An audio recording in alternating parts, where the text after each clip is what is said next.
Welcome to the Firefly Tutors TV podcast, where real teachers from all over the country discuss real solutions for parents and educators alike. Here's your host, Marissa Johnston. Hello and welcome to The Buzz, brought to you by Firefly Tutors TV, where we talk to administrators, educators, and parents all across the country about current topics affecting school children today. Joining us is Jaime Smith. Jaime Smith has been an educator since 1997 when she began teaching 5th and 6th grade language arts at the Harker School in San Jose after earning a bachelor's in linguistics from UC Berkeley.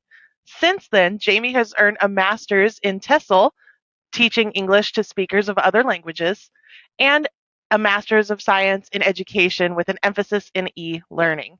She has taught for institutions such as San Jose State University, Cal State East Bay, San Mateo Adult School, and the Art Institute Online, and has trained teachers both locally and internationally. She is also the founder and CEO of OnlineG3.com, a WASC-accredited online supplementary education program. Today, we are diving into the topic of homeschooling. It has been an increasingly popular option for California parents after the pandemic. Jaime is here to help parents navigate all of the options for parents. Jaime, welcome to The Buzz. Thank you. I'm so happy to be here. So tell us a little more about you, your background in education, and the story behind Online G3 and how it got started. Yeah. So I have all this background in education. I have degrees and everything, but probably the thing that qualifies me best is that I was actually a homeschooling mom. And I needed some sources for my daughter. So 15 years ago, when we started this adventure, there weren't a lot of online programs, and I was looking to outsource some of these classes, which is something I want to talk about today, that you don't have to do it all yourself. You can outsource some of these classes. So that's what I wanted to be able to do. I couldn't find it, so I decided that I had the background to make it myself, and that's what I did. So that was about 15 years ago. We started with a very small group, and it's just grown since then. So now we offer classes from about the 6th grade level through 12th, and we offer some college prep and college planning. So it's really grown since we started when my daughter was just a kid. Very cool. I love that you took matters into your own hands. And it is a shame because a lot of times I'm sure parents entering this realm feel like, where do I begin? And I think from the lack of resources back then to now it's almost like there is this abundance of resources, and I can commiserate with families who are just like, there's so much to choose from. What do I do? Exactly. Yeah, it felt like we didn't have enough options back in the earlier 2000s, and now there are just so many opportunities, and it's wonderful but overwhelming at the same time. Oh, yes, certainly. Discussing homeschooling and parents' choices for supplemental education, what resources are available to parents in California who are considering homeschooling as an alternative or as an alternative to traditional schooling? Yeah, the Homeschool Association of California is a wonderful organization for parents who are trying to get started. They have an 800 number that you can call. It's a hotline where you can get advice and find out how to get started. So you don't have to be doing this alone. They do a conference every year where you can go and get ideas and visit the vendors, meet with other homeschooling parents. They publish newsletters. They have a Getting Started with Homeschooling guide. So that's kind of always my first stop for parents who want to start homeschooling in California, because homeschooling laws are different throughout the nation. And so sometimes the national organizations are not as helpful as you might think. So best to go with the state-based organization and find out how to do it in California. Absolutely. How can parents navigate the legal requirements and regulations for homeschooling in California? So, fun fact, there is actually no legal definition of homeschooling in California. You are either a student enrolled in a private school or a public school. So you might be enrolled in a public charter school that offers independent study, or maybe your school district offers an independent study option where your student can be learning at home, and essentially you are homeschooling, but technically your student is enrolled in a public school. Alternatively, you can enroll your student in a small private school that is really just intended for homeschoolers, Or if you want to go totally solo and have all the freedom of homeschooling, you can actually declare your home as a very tiny private school with the California Department of Education. And that's the closest thing we have to what people think of as homeschooling. You're withdrawing your child from the public school system, you're withdrawing them from any private schools, and you are creating a very small private school with just one student in your home. Wow. What support networks or communities exist for homeschooling families in California, and how can parents connect with them? I know you mentioned like the Homeschooling Association that's based in California. Are there more? Yes, HSC is a great place to start because they have local contacts throughout California, so they can refer you to somebody nearby. But there are so many different, Google groups and Facebook groups, and there's one for every possible region because homeschoolers are everywhere now, and that's such a great place to connect. I love the internet. I teach online. I love delivering classes and getting kids together online, but it's also really great to connect with people in real life and be able to go to play dates and park days and, sit around and have a cup of coffee with another parent who's struggling with homeschooling. So look for those local groups. They are abundant. And if you really can't find any, HSC can point you in the right direction. Oh, nice. I was going to say, I have found a couple Facebook groups online that I've joined just to get to know, the community and kind of understand what the hangups are, I guess. Right. Yeah. What the hesitations are, where people are getting stuck. A lot of it seems based around curriculum, almost like there's just so much to choose from there too. And I know parents kind of run into a similar issue that like public schools do, where the public school will introduce a curriculum and not stick with it long enough to see it to fruition, right? And I think some parents also kind of fall into almost like, oh, I didn't like this one so much, so let me try another one and try another one and try another one. What advice do you have for parents that are trying to find a viable curriculum but just aren't feeling it? Yeah, it's so hard because sometimes you don't really know how it will work for your child until you're in it. So it does feel Right. like you're dabbling and moving all around. But I think once you've tried a few, you start to get a feel for how they work. And then you're better able to choose the next one that you're going to try because you understand, okay, this part of this curriculum did not work for my child. So now I'm going to look for something that has a different element. Also, don't be afraid to stray from the boxed curriculums. Sometimes there are programs that just seem so convenient because they're going to send you everything in a box, every book you need for that grade level. Yeah. But, that really becomes school at home. And that's not necessarily why you decided to homeschool. You probably wanted the freedom to really follow your child's interests and help them in the areas where they might need extra help. So don't be afraid to step back from those programs that people are talking about and think, I'm just going to kind of put things together for myself. There are great resources online. We're going to try some things and see what works. But again, those parent groups are so helpful for that because you can get reviews from other parents. You can say, who's tried this? What did you think? How did it work for your child? What kind of learner is your child and what worked and what didn't? And you can start to feel things out. Other parents are just the most valuable resource. Oh, they really are. And I love that you bring up ask questions, ask what their child's learning style is compared to yours, just feel around for it. No one's going to yell at you, no one, and there are admin to protect you in certain groups and everything. So if someone is coming at you, just report them. It'll be fine. Like they're just And there to troll. generally, I find that homeschool groups are some of the friendliest groups out there. Like homeschool parents want to help each other, Oh, yes. It's like if you've already been through something, you just want to share it for somebody else so they can avoid any pitfalls that you ran into. Definitely. And I also love what you bring up about you don't have to stick to the box curriculum. Your child is, you have seen that your child is gifted, is talented, has their own interests, and explore those. There's nothing worse than a stuffy box curriculum when you're just sticking page to page. Okay, turn to page 19, turn to page 20. Yeah. Take it outside, go on Workbooks are field the trips. worst.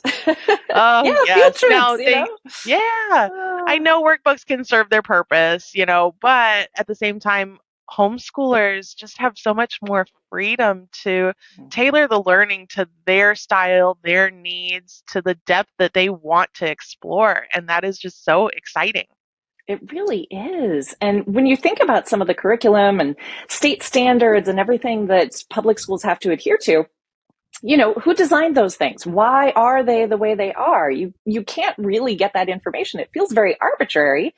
And it Yes. doesn't necessarily fit your students. So look at the student that's right in front of you and figure out what do they need right now and Right. do that thing with them. It's okay to veer away from some of the standard elements of a public or private school.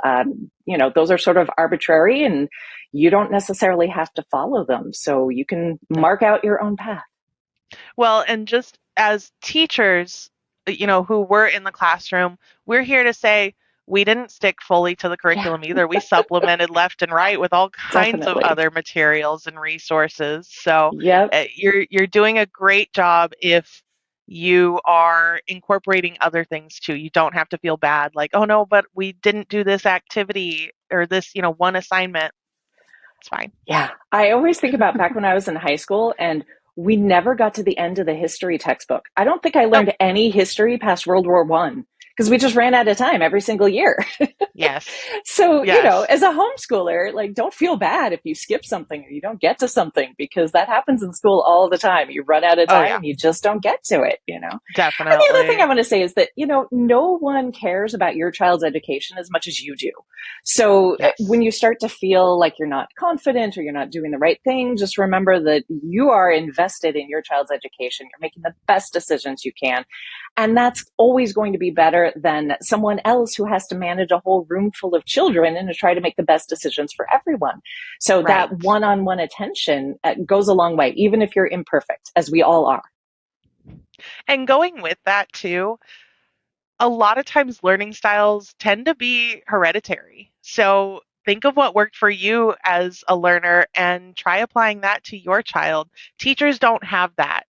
We can only think about how we were as learners, and that's definitely not how most of the kids are going to be, in our classrooms. So parents, you do have this wonderfully unique opportunity to tailor the learning to what you would have needed as a child if your child is showing that they learn the same way. So true. So true. You have this added advantage and you've been observing them for years. The Yes. teacher gets them in September and says goodbye in June. You've had years and years of research on your child. Yes, absolutely. So, Jamie, what are the key advantages and potential challenges of homeschooling in California, and how can parents effectively address them? I So know we've yeah, already kind of talked about some of the yeah, we advantages. could. Yeah. So, the biggest advantage is that you have that freedom and you can do what your child needs and you can go outside, do school in the yard, go on field trips. The Yeah. world is your classroom. So you can really customize an education for your child.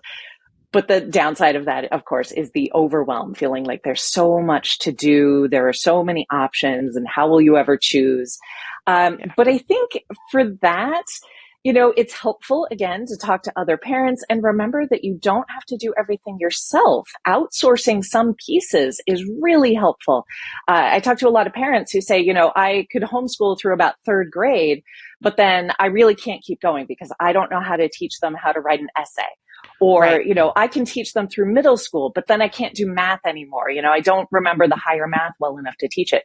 That's fine. You don't have to be the one to teach it. You can just be piecing things together. You can be the manager of your child's education rather than being their one and only teacher. You can be Mhm. hiring tutors. You can be putting together co-ops with a parent who's really talented in a particular area. You can be signing them up for classes online, in person.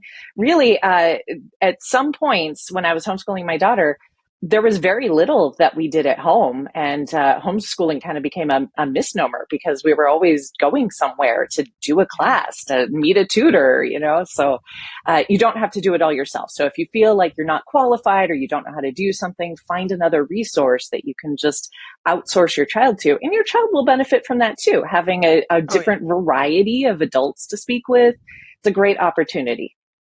Well, and not only that, one of the I don't know how to put it. It's not exactly a complaint, but I will get parents who call me and say, um, my kid just won't listen to me. They won't learn from me. They'll learn from literally any other adult, but not me. And my response to them is no problem. It's okay. We will remove that teacher tag from you and let you be mom, and Yeah. we'll find you someone who can cover that aspect for you. But that it seems like that's the number one It's issue brought so to me. true. So that brings up a funny story of when I started online G3. If you've taken any classes with us, you know that we all use pseudonyms. We all use these fake names. So my online persona is Headmistress Guinevere. And Ooh, nowadays, that's because we're trying to model internet safety and not revealing too much information online because you don't really know who other people are. right. But actually, it started because my daughter didn't want to listen to me. But if I could create this fake persona online, she was kind of willing to go with it. In a class, she would kind of set aside the, oh, that's mom, and treat me as more of a teacher. So that's actually how it Nice. started. And now we've just been doing that for 15 years. I love that, and kind of giving yourself that alternate identity, giving your kids a way to separate the two. Because I know sometimes parents also talk about, my kid is at home. They are chilling in their bed, they're watching their TV, they're playing their video games. They're not in school mode. But Right. I think, setting aside a special area that is school is also probably, essential too, to Yes. giving certain kids, because it's not all kids, but if your child is resisting and kind of like, no, but I'm at home, so I don't want to do school, Right. just designate a time, a place, an area that Yeah. is school. And sometimes having some sort of like tradition, something that you do that sort of signals the start of your school time, it could just be any little thing. You play a song, you have a dance party in the kitchen, whatever it is that can just be like, okay, this is our transition. We're going into school mode. Not Yeah. every kid needs that, but some really do. Some need to be able to separate school time from home time and know, when Right. am I talking to my teacher? When am I talking to mom? So that can be really useful. Yes. Yeah, definitely. All right. So, what are some successful strategies or approaches to homeschooling that have been implemented by other families in California, and how can parents incorporate them into their own homeschooling journey? Like, one thing that I saw was, and this was just so like eye-opening for me because I had never thought of it that way, but a parent said in one of the groups that I'm in, um, we don't start the school day until I get home from work, which was like 4 o'clock in the afternoon. And it just really solidified with me, yeah, school doesn't have to be from 8 to 4. So It, true. So true. yeah, Yeah. In fact, there are so many studies now saying that the time that traditional schools start is actually really terrible, especially for yes. teenagers. Their rhythms are off. They're And the supposed to be teachers. sleeping later. Yeah, and the teachers, right? But no, Yes, there's for a real. bonus for Yeah. mom too, but yeah. But you were saying that it's messing with their sleep It patterns. is. It is. So these kids are sleep deprived. They're getting up too early and then they're doing homework late at night when they're actually, their brains are Yes. really engaged, but then they get to sleep late and they're not ready to get up early the next morning. It just doesn't work for No. them. So when you're homeschooling, you can homeschool at the times that work for you, work for your child. Sometimes it's on the weekend, especially if you're working, Yeah. maybe weekend time becomes homeschool time. There are just a lot of ways to do it. But back to your question of Hmm. other sort of successful strategies, there are two things that I think are really great and unique in California specifically, and they're the homeschool charter programs, the independent study charter programs, Hmm. and the California community college system. So let me start by talking about the charter schools, because there are these independent study charter schools throughout the state, and they can usually accept students from the county in which they're based and from neighboring counties. And they give you a teacher to help guide you, to oversee what you're doing. They usually give you some funding to apply towards classes or materials. I think you guys are one of the vendors for some of those programs. Online G3 is too. So we get students from those Nice. programs who are applying their funding to our classes, to our services. So that way homeschooling doesn't have to be this really expensive adventure. You can Google homeschooling on a shoestring and find a lot of ways to cheaply homeschool. But if you want to take advantage of some of the tutors and classes and materials that are available, but money is holding you back, look into those charter programs because they give you some guidance and some funding, and it can just be a really great way to move forward. It is a public school, so you're technically not homeschooling, but you have the freedom as an independent student to make a lot of choices. So as long as you're comfortable with the parameters of that school, they won't let you stray too far from tradition. So as long as you're comfortable with sort of how they structure their program, it's a great option to make homeschooling a little more affordable. If you enjoyed our discussion today, please like Firefly Tutors on all your social media hubs like Facebook, Instagram, and Twitter. Find us on Pinterest, where we pin all of our favorite resources for parents and tutors. At Firefly Tutors, we believe every student deserves the opportunity to develop to their highest potential. See you next time on The Buzz.